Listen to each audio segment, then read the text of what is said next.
Hello, friends, and welcome back to r/IDontWorkHereLady. There are 3 more great stories waiting for us today, and to warm us up, we need a few crazy people from Walmart.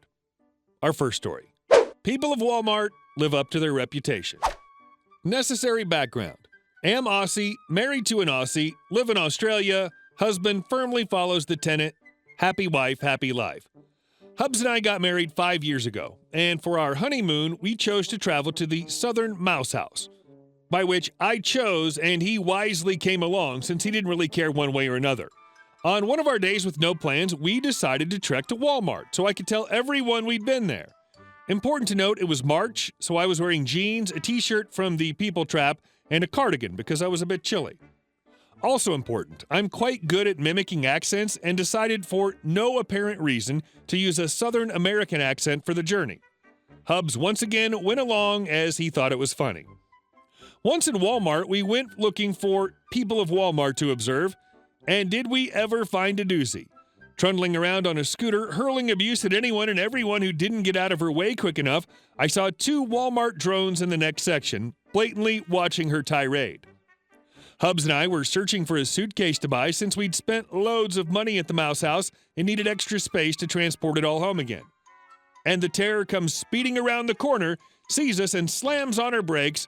Following was this conversation. Paraphrased because it was 5 years ago and I don't remember exactly, but the gist is still clear. Also, I was still using the Southern accent at this point. You, help me find a random object. I don't work here. I'm just looking at luggage. Bullcrap! Look at your clothes. You're clearly in uniform. You're not helping that man, so help me. Ma'am, what part of teal green Ariel shirt and jeans look like a Walmart uniform? My husband and I don't even live here, so I definitely don't work here. During this exchange, Hubs kept very quiet in hopes of escaping her, I think. Also, by this time, I realized my fake accent probably isn't helping convince her I don't work here, so I decide to drop it. Occasionally, I have to consciously go back to my natural accent as I forget I'm doing it if I do it long enough. Hell of a party trick. Irate lady continues to insist I work there and that I just didn't want to help her because of whatever reason she could throw out. Finally, I got sick of her screaming and let loose myself. In the most Aussie accent ever, listen, lady, I'm sorry you're too stupid to realize that green shirt and jeans is not a Walmart uniform. I'm also sorry that I took the little common sense you do have and screwed it up by using a fake accent. But listen up, I don't effing work here. I don't effing live here. So F off and annoy someone who gets paid to deal with your crap and leave us alone. Meanwhile, Hubs is trying desperately not to pee himself laughing, having been on the end of a tirade of mine a few times himself. Why, I never! How rude! She turned into a genteel Southern lady when screamed at. It was almost amusing. Quickly followed by my least favorite phrase, well, why don't you go back to where you come from then, you ungrateful brat? Hubs dragged me away before I could get into another screaming match with her, though. But not before I muttered, just loud enough for her to hear me, and I know she did, because she went bright red. Effing C-word! Also, I wanted zebra print suitcases, but Hubs made me get plain red ones, since they were half the price, and it was a set of 3 instead of individual suitcases. Walmart is very clearly a special place. And our second story. Christmas buffet buffoon. So at Christmas, I found myself alone, but I still wanted to go have a traditional Christmas dinner. One of the local resort hotels has a deal where you can pay in advance $15 per person for a huge buffet and everything.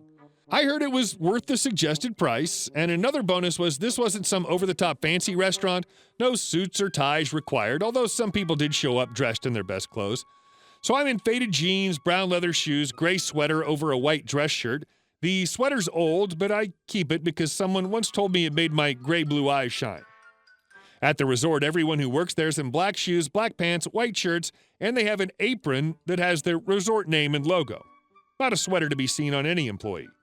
The buffet is huge. It takes up 3 walls of this large room. Customers are seated at different sized tables in this room and several other adjoining rooms. If you've ever been to a large conference hall where they can move around the walls to make rooms bigger, smaller, or remove them completely, that's what this place was like. Hundreds of people.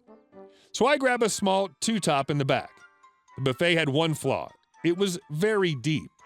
I think it was designed to be used in the middle of a room and not against a wall, so if you were short and you weren't going to be able to reach the items in the back no matter what ladles, spoon, or tongs were provided. I'm over 6'2", so I could reach anything, but I saw some other people struggling. So I'm in line and I reach in the back for some blue cheese crumbles and spoon them onto my plate. I hear a soft voice from my right say, "Excuse me, young man, could you help me with that blue cheese?" I turned and there was this sweet old lady smiling. She was probably 4'9". No way she's reaching anything in the back without crawling onto the buffet. I gladly oblige, and she smiles with a "Thank you, young man," and I proceed to ask her as we went down the line if she wanted any more help and grab things for her as needed. At the end of the buffet is the highlight of the meal for me, cut to order prime rib. There's usually a guy there carving out exactly what you want, thin slices, thick slices, etc., but when we got there, he'd stepped away. The carving knife and tongs were there, so I decided to help myself and this dear old lady. I cut myself a big hunk of meat, then used the knife to make thin slices for my new friend. When she finished, she said, "Thank you and Merry Christmas," and she walked away to her table. As I was putting the knife and tongs back, I felt eyes burning a hole in my head from my left.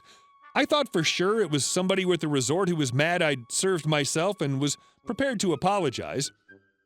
Enter Cranky Woman, or CW. "When you're done making plates for her party, can you bring over 8 plates to our table?" But I don't interrupt.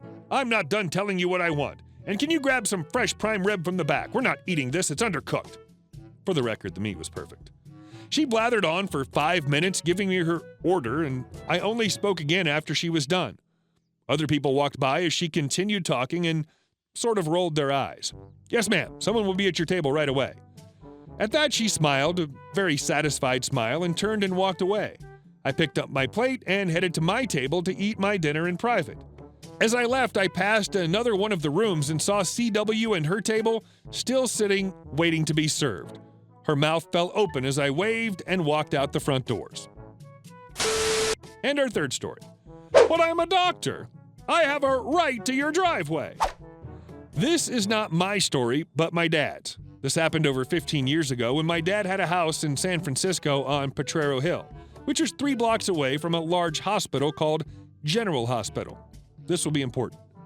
One morning, Dad came home from work. He worked a swing shift as a bus mechanic. He found a car in the driveway.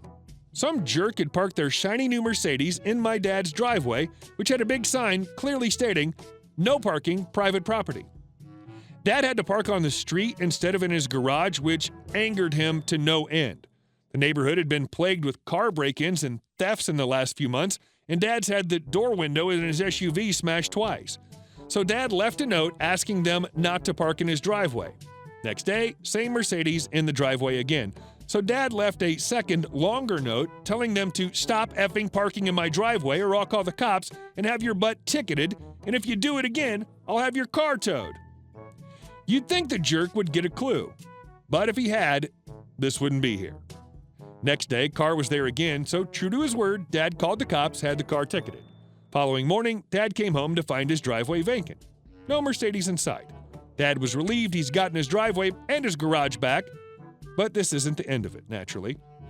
That afternoon about 4 o'clock, my dad's friend, who was sitting out on Dad's front steps working on a car part, looked up from what he was doing to see the same Mercedes pull up in front of the house. A short 30-something guy in a very nice suit gets out and starts angrily stomping up my dad's stairs.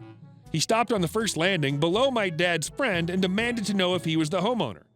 My dad's friend said no and turned to yell for my dad, but Dad, after hearing raised voices, comes out to investigate.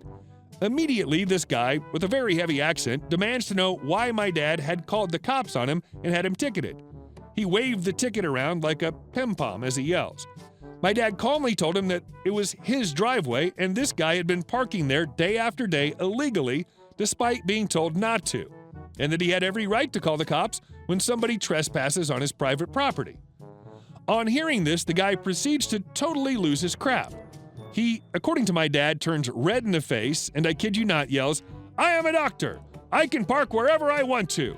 Everywhere else is taken and I'm not paying to park in the effing lot. And it's not like you're even using it anyway." Turns out this guy worked at the hospital, probably in the proctology department, and figured since he was a doctor, he had the right to park in my dad's driveway. He even claimed the sticker on his car proved he could park anywhere, anytime with impunity.